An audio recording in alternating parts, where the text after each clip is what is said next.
नमस्कार। आप सभी शिक्षक बंधुओं का मेरे ऑनलाइन चैनल में स्वागत है। आज का ये वीडियो बहुत ज़्यादा इंफॉर्मेटिव है और आपके कई प्रश्नों का जवाब इस वीडियो के माध्यम से मैं देने का प्रयास करूँगा। ये एक लेटर है जो 31/3/2023 को जारी हुआ है और ये भेजा जा रहा है के रवि कुमार जी के द्वारा, जो सचिव के पद पर हैं, और ये भेजा गया है सभी जिला के उपायुक्त को। क्या है इसमें? तो ये जो विशेष में दिया गया है, तो जो सुप्रीम कोर्ट का 15/12/2022 का जजमेंट आया था और उसमें पॉइंट नंबर 3 उसके अनुपालन के सापेक्ष में ये लेटर जारी किया गया है। इस लेटर के माध्यम से हम ये जानेंगे कि इसमें क्या क्या बातें दी जा रही हैं और इससे क्या क्या बातें निकल करके आ रही हैं। सबसे पहली बात कि ये जो लेटर है, ये जितने भी मूल याचिकाकर्ता हैं, 332 अभ्यर्थी हैं, इन 332 अभ्यर्थियों के लिए ये अनुशंसा की गई है। इन्हें नियुक्ति देने की अनुशंसा की जा रही है और इसके बाद इसमें आदेश का डेट दिया गया है कि कब इसका डेट है। और इसके साथ ही साथ एक पैराग्राफ भी यहाँ दिया जा रहा है कि जो मेंशन था कि 425 आपके याचिकाकर्ता थे, उनको अपॉइंटमेंट देने की बात कही गई है।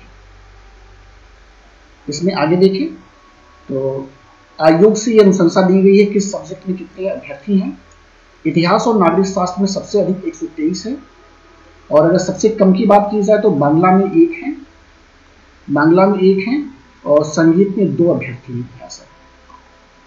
और इसमें क्या चीजें दी जा रही हैं, तो इसमें ये बताया गया है शैक्षणिक योग्यता के संदर्भ में। शैक्षणिक योग्यता के संदर्भ में 2 बातें यहाँ लिखी गई हैं कि अगर आप सामान्य वर्ग से बिलोंग करते हैं तो 45% के साथ आपकी स्नातक डिग्री होनी चाहिए, और अगर आप अनुसूचित जाति या जनजाति से बिलोंग करते हैं तो 40% होनी चाहिए। ये पहले से हमें पता है। और इसके साथ ही साथ जो भी सब्जेक्ट में दिक्कत आ रही थी, चाहे संस्कृत हो, उर्दू हो, अरबी हो, फारसी, ये इन सभी सब्जेक्ट के लिए फिर से जो मापदंड तय किया गया है उसको फिर से यहाँ पे उसका उल्लेख किया गया है कि आप अगर उर्दू, हिंदी, अरबी, फारसी के अभ्यर्थी हैं तो आपको स्नातकोत्तर डिग्री होनी अनिवार्य है। अरबी और फारसी के लिए फाजिल की डिग्री होनी चाहिए। तो ये यहाँ पे विस्तार से दिया गया है, तो अब कोई संशय नहीं रह जाना चाहिए। शारीरिक शिक्षा के लिए भी इन्होंने वही किया है कि 45% अंक के साथ आप या तो आर्ट, साइंस या फिर कॉमर्स से उत्तीर्ण होना चाहिए, ग्रेजुएशन होना चाहिए, और SC ST के लिए 40%। तो ये कहा गया है। इसके साथ ही साथ जितने भी इससे पहले ऑर्डर आ चुके हैं उनको सम्मिलित यहाँ पे किया जा रहा है। तो ये सारी कन्फ्यूजन को दूर कर रहा है कि अगर हमारा सब्सिडरी सब्जेक्ट से हमारा क्या होगा, हमारा आएगा कि नहीं आएगा, और अगर हम MA हमारा अगर संस्कृत से हम हैं और हमारा MA नहीं सब्जेक्ट से है तो हमारा क्या होगा। तो इन सभी के आंसर आपको बिल्कुल रिटन फॉर्म में मिल गया है। ये अच्छी बात है। अब देखिए यहाँ स्पष्ट दिया कि सब्सिडरी सब्जेक्ट नहीं होना चाहिए। इस बात को गौर करिएगा कि सब्सिडरी सब्जेक्ट नहीं होना चाहिए। तो ये फिर से आदेश का हवाला दिया गया है, तो इसको भी आप देख सकते हैं। इसके अलावा जो है एक और यहाँ पे दिया जा रहा है। हाँ, इसके बाद जो बच्चे गए थे उनके अपील को खारिज कर दिया गया है, इसको भी यहाँ दिया गया है। अवधेश कुमार सिंह के द्वारा इसके विरुद्ध गए थे तो इस अपील को खारिज किया गया है। इसकी बात को भी यहाँ पे रखी गई है। आगे इसमें देख लेते हैं और इसमें क्या क्या चीजें दी जा रही हैं। तो इसमें यहाँ पर हाँ, जिला स्थापना समिति, तो जिला स्थापना समिति के सदस्यों को ये फिर से संबोधित किया जा रहा है।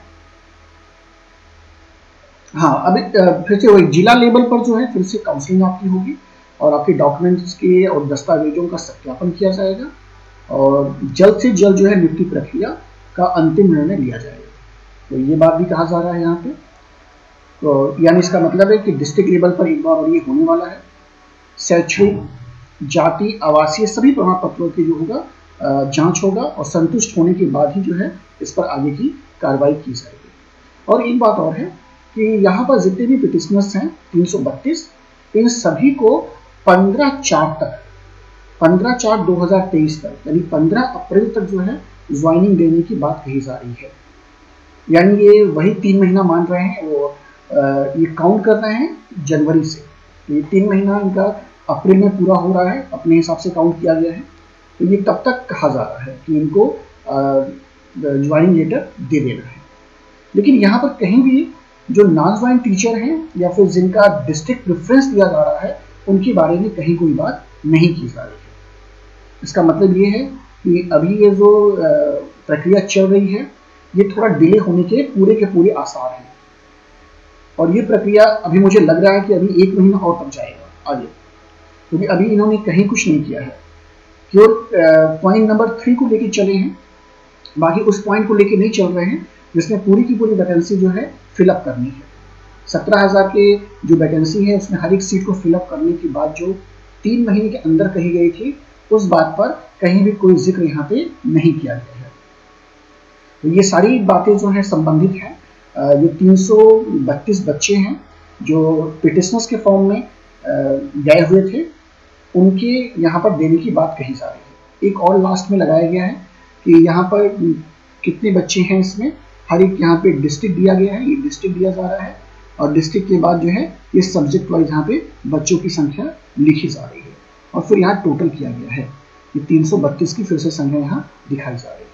तो ये वही है, उसको एक चार्ट के फॉर्म में कर दिया गया है। चार्ट के फॉर्म में यहाँ दिखाया जा रहा है कि हर एक में कितने हर एक जिले में कितने सब्जेक्ट के बच्चे आ रहे हैं। तो ये यहाँ पे आपको देखने को मिलेगा। और अगर आप यहाँ भी देखें तो किस डिस्ट्रिक्ट में सबसे ज़्यादा भीड़ है, तो आप यहाँ देख सकते हैं ये 55 की संख्या है। और ये 55 की संख्या किस में जा रही है, तो ये 55 की संख्या गिरिडीह में है। तो गिरिडीह में जो है सबसे ज़्यादा बच्चों की संख्या है। वहाँ पर 55 अभ्यर्थी जो हैं वो अलग अलग सब्जेक्ट में ज्वाइन करेंगे। और सबसे कम एक देखा जाए, 1 और 0 भी है। 0 की संख्या अगर आप देखेंगे तो 0 की संख्या आपको कहाँ देखने को मिलेगी, एक है गुमला में, और दूसरा जो आपको देखने को मिलेगा गुमला के बाद जो दूसरा आपको देखने को मिलेगा वो डिस्ट्रिक्ट आप है लोहरदगा है। ये 2 डिस्ट्रिक्ट ऐसे हैं जहाँ पर 0 है। और इसके अलावा एक डिस्ट्रिक्ट और मुझे समझ में आ रहा है, वेस्ट सिंहभूम, वहाँ पर भी 0 की संख्या दिखाई जा रही है, नीचे एकदम है। तो ये ऐसे डिस्ट्रिक्ट्स हैं, ये एक 0 का है, ये एक 0 है और एक आपका 0 ये है, एक 0 ये, एक 0 ये है और एक 0 ये। तो 3 ऐसे डिस्ट्रिक्ट है जहाँ पर कोई भी संख्या नहीं है। तो यहाँ पर सबसे कम संख्या है, गिरिडीह में सबसे अधिक है। और सेकेंड नंबर पर आपका देखेंगे तो सेकेंड नंबर पर 41 नंबर के साथ है, और 41 नंबर के साथ है पलामू में भी संख्या अच्छी खासी है, 41। पलामू में 41 की संख्या आपको देखने को मिलेगी। और इसके अलावा 55 भी है क्या, हाँ 55 भी यहाँ पे ये आप देख सकते हैं, 55 की संख्या भी है। तो ये तो गिरिडीह हो गया है, 55 गिरिडीह हो गया था, 41 हो गया है। और 40 की संख्या ये एक और है डिस्ट्रिक्ट जहाँ पर संख्या ज़्यादा है, और ये 40 है आपका गोड्डा का। तो ये गोड्डा में भी ज़्यादा बच्चे आपको देखने को मिलेंगे अलग अलग सब्जेक्ट में। तो ये सब कुछ यहाँ पे दिया गया है। तो रांची में 39 है, यहाँ भी संख्या ठीक ठाक है, 39 रांची का है। तो ये सारी बातें पिटिशनर्स के संदर्भ में कही जा रही हैं। और अभी भी नॉन ज्वाइनिंग के बारे में कुछ नहीं कहा जा रहा है। तो हमको लग रहा है कि अभी भी इसको आगे एक्सटेंड करेंगे और अभी लंबा ये जाएगा, क्योंकि टाइम लिमिट भी ख़त्म हो रहा है। इस टाइम लिमिट में केवल इस 3 महीने के 4 महीने अगर देखा जाए तो इस 4 महीने में केवल जो क्लियर ये कर पाए हैं वो केवल पिटिशनर्स को ही क्लियर कर पाए हैं। इसके अलावा जो है बच्चों को क्लियर ये नहीं कर पाए हैं। तो अभी भी सब चीज़ें चल रही हैं, सब कुछ रनिंग मैटर में है। तो अभी तक ये जो दे पाएंगे, जितने भी बच्चों को 15/4 तक ज्वाइनिंग देने की जो बात कही जा रही है वो केवल पिटिशनर्स के लिए कही जा रही है। और पिटिशनर्स यानी 4 महीने के अंदर ये केवल 332 बच्चों को ही ज्वाइन करा पाए हैं। बहुत ही धीरे, बहुत ही स्लो वर्क है, और ऐसे चलेगा तो 1 से 2 महीना और लग जाएगा इनको इस तरह से काम करने में। तो ये संबंधित बातें थी और आई होप कि आपको बातें पसंद आएंगी। और अगर आपको बातें पसंद आ रही हैं, आपके नॉलेज को बढ़ा रही हैं, तो निश्चित रूप से चैनल को सब्सक्राइब करें, लाइक करें और ज़्यादा से ज़्यादा शेयर करें। और चैनल पर अगर आप नए हैं तो चैनल को सब्सक्राइब करना बिल्कुल भी ना भूलें। अगर इससे संबंधित कोई और बातें हमारे पास रहती हैं, कोई और इन्फॉर्मेशन हमारे पास आता है, तो निश्चित रूप से मैं आपको सूचित करूँगा। तब तक के लिए नमस्कार, धन्यवाद।